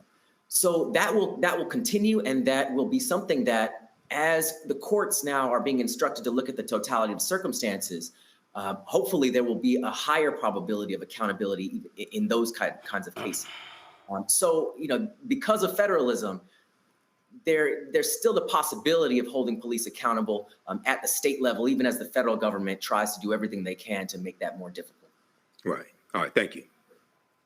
Well, and I guess, and just one final thought, and a takeaway for everyone at home is, I mean, individually, it sounds like, Samuel, we still all have an obligation to be engaged, seeing how police departments at the local level are run, because that's the best way to prevent any sort of lawsuit or investigation from ever having to happen, right? Absolutely. And I think at the state level, we need to be pushing for the state to take on some of the responsibilities that the federal government is walking away from. So in states like California, the AG of the state can initiate a pattern and practice investigation and put a police department under a consent decree, just like the federal Department of Justice can do. And they've done that repeatedly in a number of police departments. And that's important because as the federal government walks away from that, as they try to walk away from those consent decrees, and they certainly aren't doing new investigations, the state can actually step in and take on that responsibility, initiate those investigations, hold police departments accountable. The data suggests that actually substantially reduces use of force.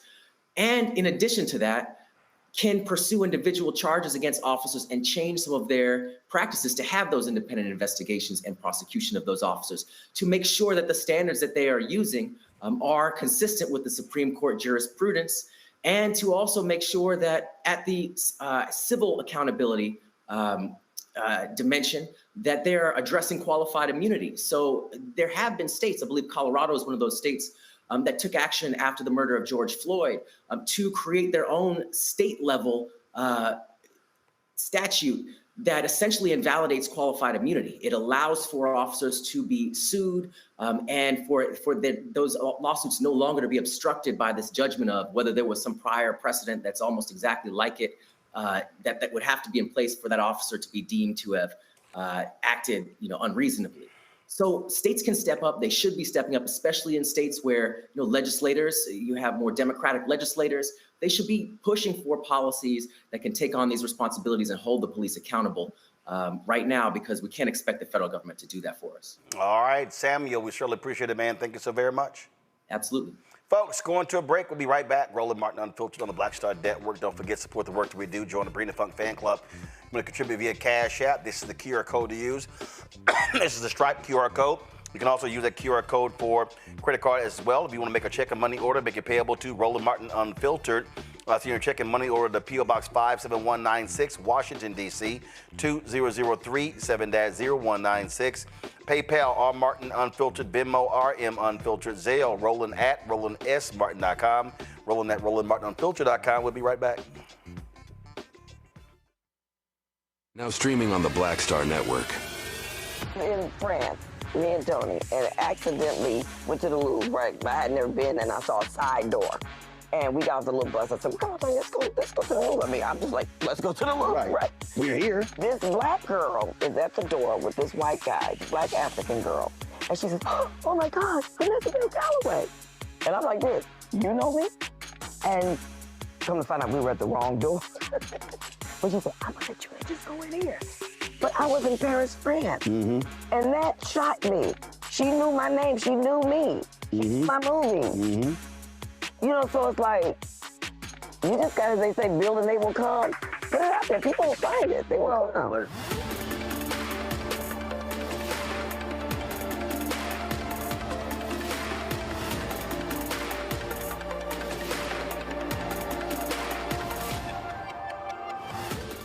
I am Tommy Davidson. I play Oscar on Proud Family, Louder and Prouder. Right now, I'm rolling with Roland Martin, unfiltered, uncut, unplugged, and undamn believable. You hear me?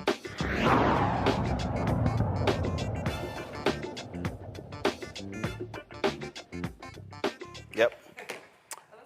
All right, folks. Republicans on Capitol Hill did not get the required votes in the Budget Committee to move forward with their big, beautiful bill. But Congresswoman Stacey Plaskett, let's just say she was sick and tired of being sick and tired. Thank you, Mr. Chair, and my fellow member of the Ways and Means Committee, which I agree is the greatest committee in the Congress. We have come to the end of a very long week here in Washington, and anyone watching now will likely have watched this week as we work through the night.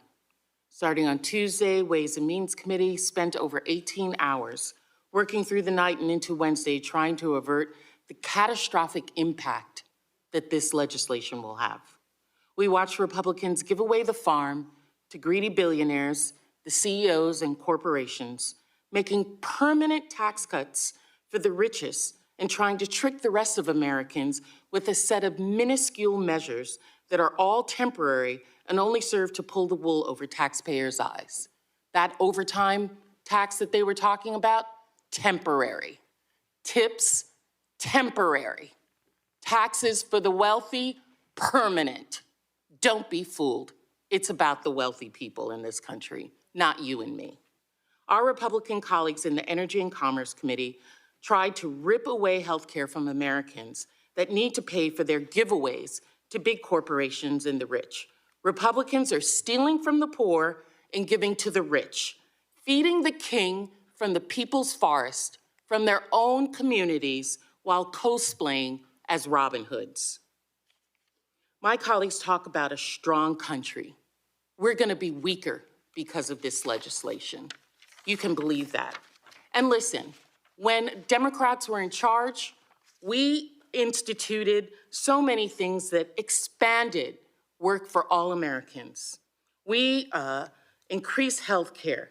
We guaranteed safe, affordable, high-quality childcare for every worker and family. We supported new energy. We supported growing this economy.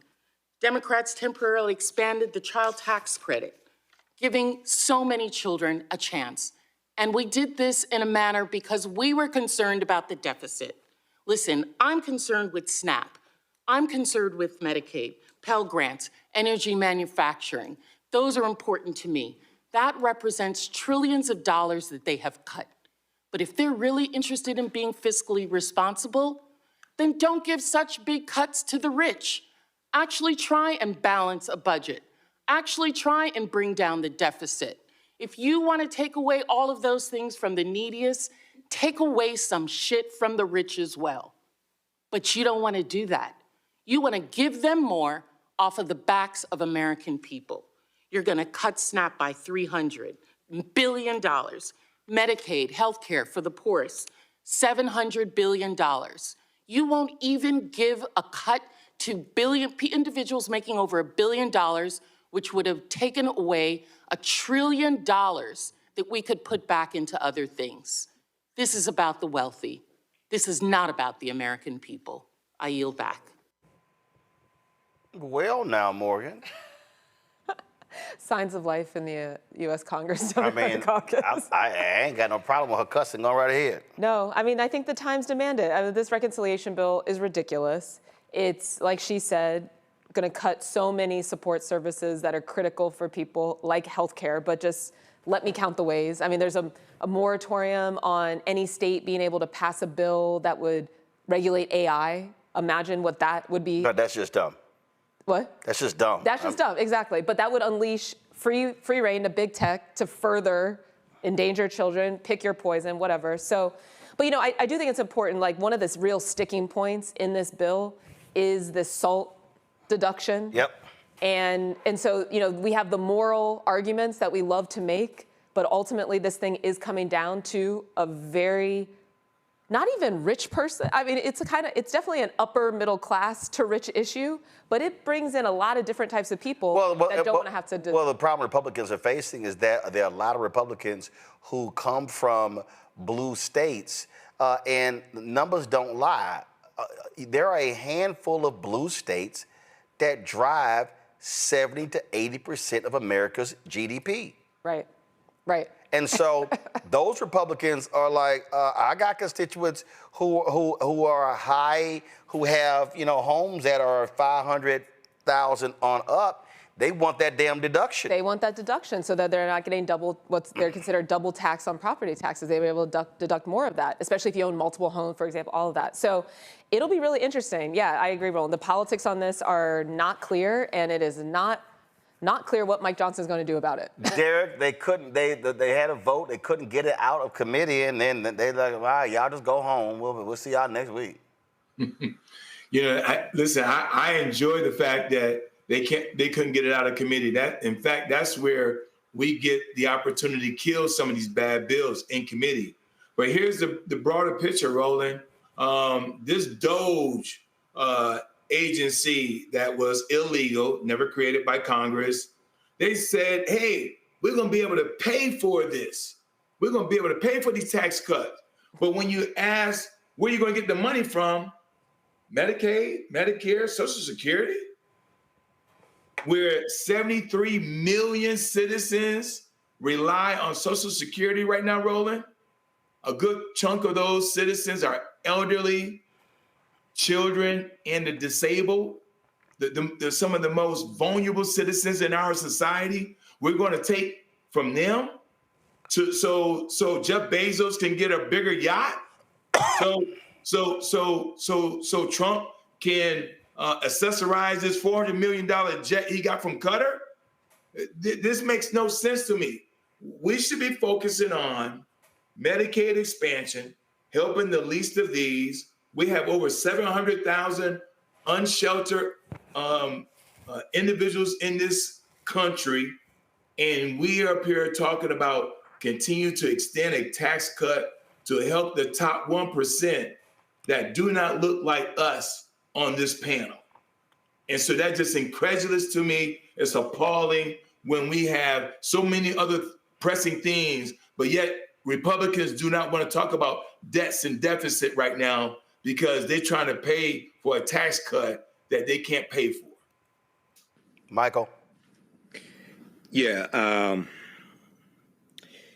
So the bill didn't make it out of committee today because the main four Republicans that voted against it, like Chip Roy and Andrew Clyde, part of the Freedom Caucus, they don't think that this bill is cruel enough. They don't think it cuts enough. They don't think it cuts enough for Medicaid. So they're going to play with this over the weekend, come back with something else. I think it's going to pass the House. Now, when they go to the Senate, they're going to push this through the budget reconciliation process, and you just need 51 senators. So and if it's a tie, junior varsity Vance will be the tie-breaking vote.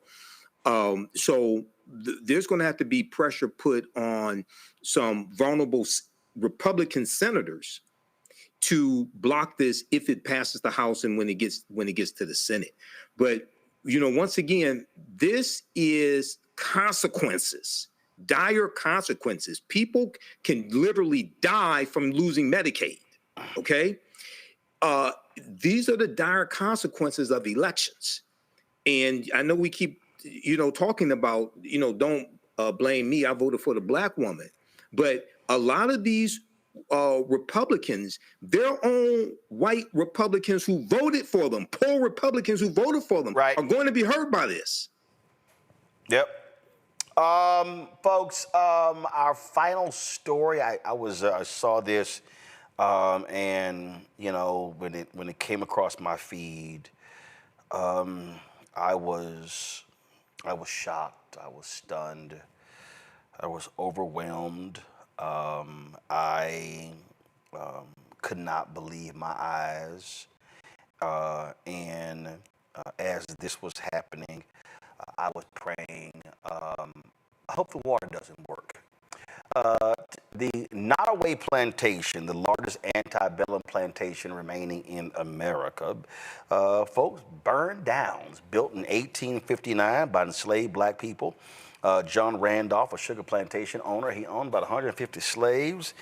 It was converted to a resort for weddings, events, and tours. And this is what happened today.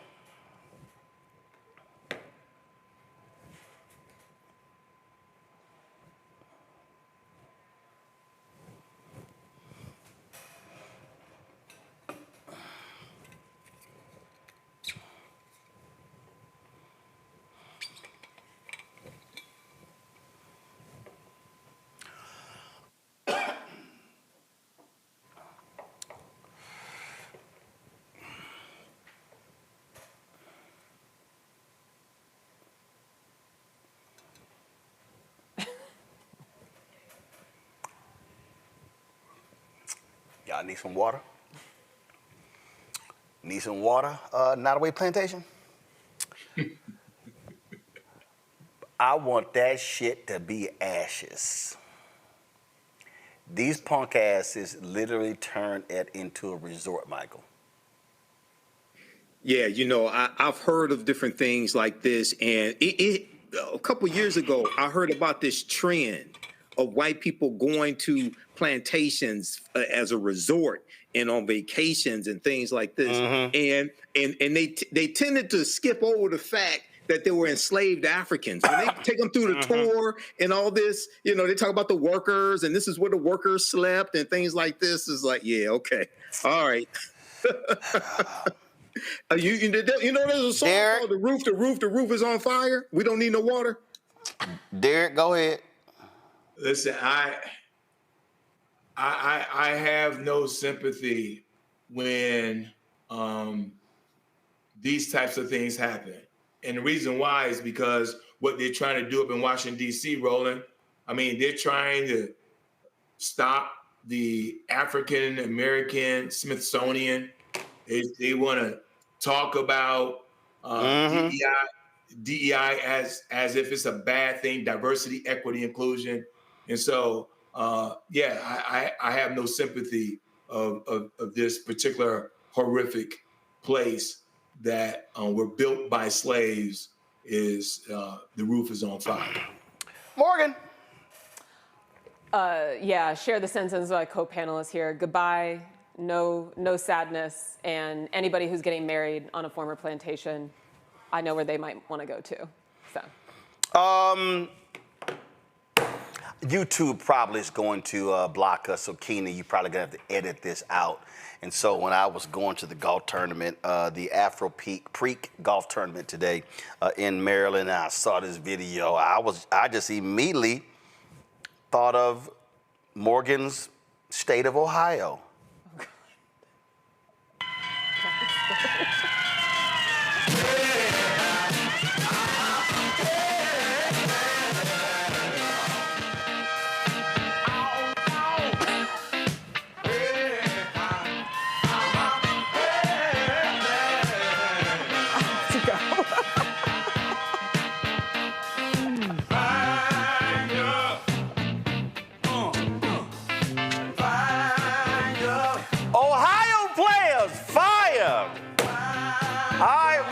Appreciate it. Thanks a bunch. Thanks a bunch. Thanks, Derek. Thanks, Michael. I appreciate it. All right, y'all. That's it for us. I'm going to be live in Philadelphia tomorrow. Then Monday, I'm going to be at the 7th Annual Anthony Anderson Celebrity Golf Classic. Don't forget, support the work that we do.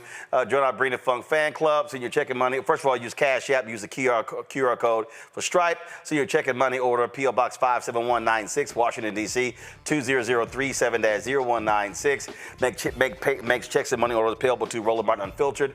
PayPal, R. Martin Unfiltered. Venmo, RM Unfiltered. Zelle, Roland@RolandSMartin.com. Roland@RolandMartinUnfiltered.com. Be sure to download the Black Star Network app. Apple phone, Android phone, Apple TV, Android TV, Roku, Amazon Fire TV, Xbox One, Samsung Smart TV. Also, be sure to get my book, White Fear, How the Browning of America is Making White Folks Lose Their Minds, available bookstores nationwide. Also, be sure to get our swag by going to rolandmartin.creator-spring.com. Download the app Fanbase. You can also invest at startengine.com/Fanbase. Folks, I'll see y'all on Monday. Have a great weekend. Black Star Network is here. Oh, no punch! I'm real revolutionary right now. Thank you for being the voice of Black America. All momentum we have now, we have to keep this going. The video looks phenomenal. See, there's a difference between Black Star Network and black-owned media and something like CNN. You can't be black-owned media and be scared. It's time to be smart. Bring your eyeballs home. You dig?